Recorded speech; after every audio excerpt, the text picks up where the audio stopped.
Hi, this is Cappuccino Conversations, where we have a lot of talks with entrepreneurs, inventors, innovators, and particularly for the month of August, we're talking to people who are going to be appearing as speakers at the 5th South African Innovation Summit. I'm particularly thrilled because today Zucchi is with us. Good morning. Welcome. Morning. Thanks for being here. This is an absolute pleasure. When I read your blurb, it talked about innovation and your excitement about doing business in Africa. And I'm going to start there by saying, what is it that you do in Africa? As a little way of background, 30 seconds. Okay. I'm Swiss born. I'm in South Africa since 4 years. I've worked all over the globe in various positions in various companies and sectors.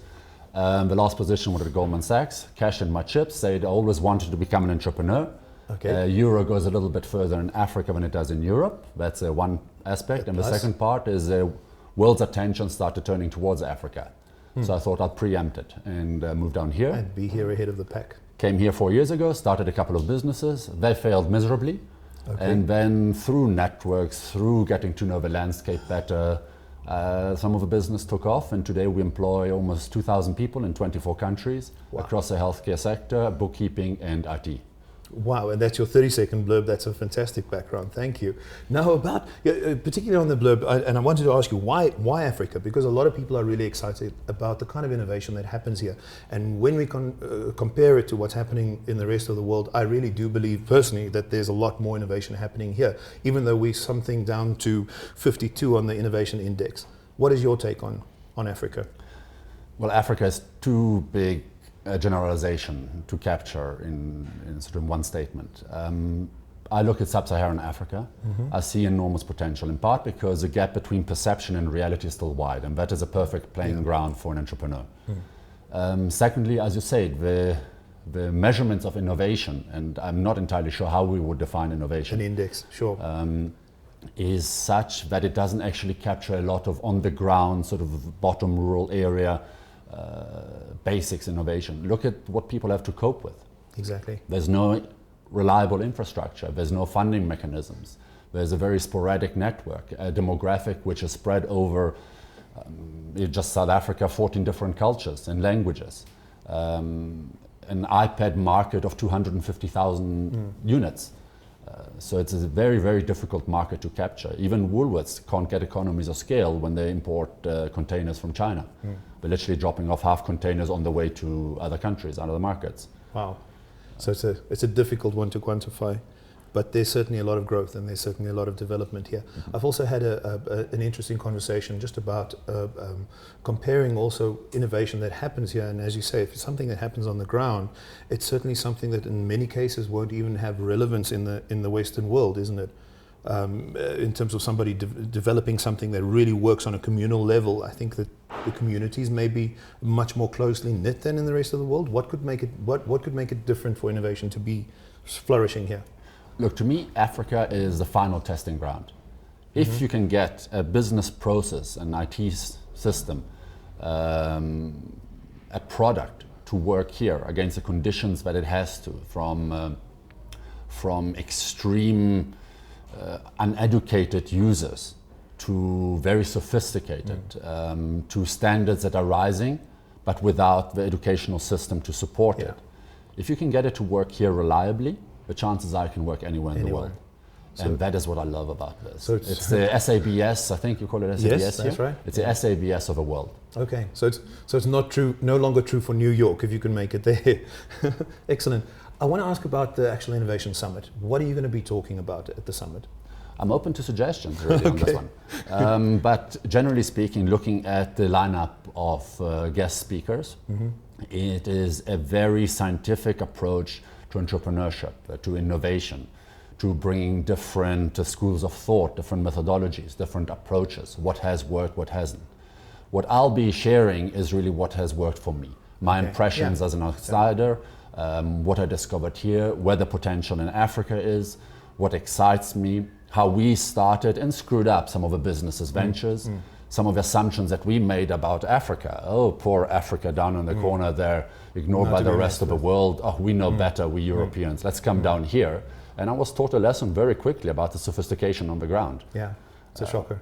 It's a shocker, and I love it. I absolutely love it. And this is what Africa still has. It's a humanity, even in business. Yeah. Sometimes it's a bit short-sighted. People backstab each other when actually the business community is extremely small. Yeah. So we'll run again. If you and I want to do business again, we'll run again into each other. Exactly. So I don't really understand the backstabbing motive. But that's normal of any relatively new economy that's emerging. It happens everywhere. Okay. And the grass isn't much greener on the other side. There it is. And in terms of risk, I don't think Africa is risky as an investment destination. Obviously, it depends in which sector and what you do. Yeah. But if you compare it to emerged markets like the USA, how much did people lose in Bear Stearns or Lehman Brothers? Yeah. What financial crisis have we seen here? None. Admittedly, from a relatively low base, there's still scope for lots of improvement. But it's actually a very safe haven, relatively speaking. Wow. So it sounds like there's going to be a lot of information, and I think at this stage I'm just going to tell, if you're watching, do go onto the Innovation Summit's website and check out York's profile and a little bit more background in terms of what he's going to be talking about. It sounds like there's going to be some really, really amazing information coming from that. That's the perception I'm trying to create. I love it. It's working. Yes, on the content side it'll be very, very poor, but I hope to create some flamboyant style around it. It's going to be very entertaining, I can tell. Thank you. Now, when you combine, I think, you just talked about entrepreneurship, and inevitably one always combines innovation. And before we started recording, we were talking about what innovation means. What does innovation mean to you? The word, the concept? Look, I'm a basic simpleton. For me, innovation is just doing something better. And how you define better, it could be better deployment of resources, or better use of people, or better processes and systems. What would you define innovation as? I also think it's new, it's novel, it's different. Absolutely, processes is an interesting one. It seems to be a buzzword, and obviously the new trend that's out there is to talk about open innovation. Have you come across? Open innovation, what is your take on that? I noticed something on your blurb as well.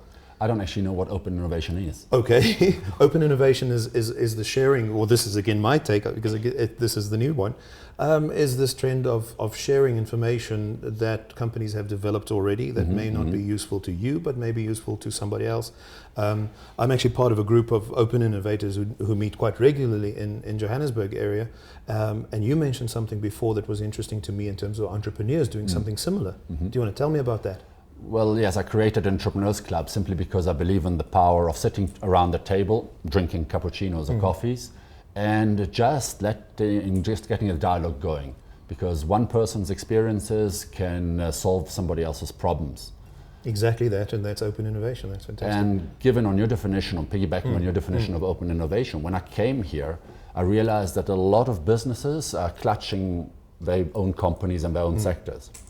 So I brought in 5 entrepreneurs in the healthcare services sector, sat them around the table, a bit like this table here, and persuaded them that together we can achieve that much more as a group than on an individual basis. Absolutely. And hence why today we're able to employ 1,500 nurses, run 440 clinics on the software side. We deploy pharmaceuticals in 24 countries in Africa, just opened an office in Abu Dhabi, through purely the power of collectiveness. Of collaboration and collaboration. There you go. Yeah. Is it perfect? Absolutely not. We'll screw up here and there. We've had a couple of issues, but that's where, again, you sit around the coffee and try to work it out. Now I'm going to ask about the coffee, because it even says on your business card, chief coffee drinker. I'm not kidding, it really is true. Chief coffee drinker. Do you want to give us some background on that? Well, the Wall Street Journal calls me chief coffee drinker, and through an article that was published about 1.5 years ago. And essentially that's my approach to life. Sit down and chat over a coffee. Brainstorm. Don't formalize it through emails, contracts and so forth. Of course, there's an element to that as well. But just some talk. Structure. Start Excellent. a dialogue. Like what you're doing with your open innovation initiative. Yeah. Absolutely fantastic. Get the dialogue going, and then things will start happening. What's happening here at UJ through your innovation... The resolution circle? The resolution circle. Absolutely fantastic. The setup that you're creating is just a platform for people to come together, to share experiences, ideas, projects. Excellent. So coffee is a good stimulant in terms of getting the conversation going. Definitely the way to start the day. Thank you very much for joining us. It's interesting. I have a feeling that the interview turned the other way around and we're talking about a lot of other things. I love it. Please do come back, come and visit us more, and we're looking forward to chatting more in the future. Nico, thank you very much for having me. Great, thank you. And if you want to check out that website, please go and check out the Innovation Summit and make sure that you hurry on down to Bryanston, where it's going to be at the end of August. These are the dates and the information. Thanks very much for joining Cappuccino Conversations. Till next time, goodbye.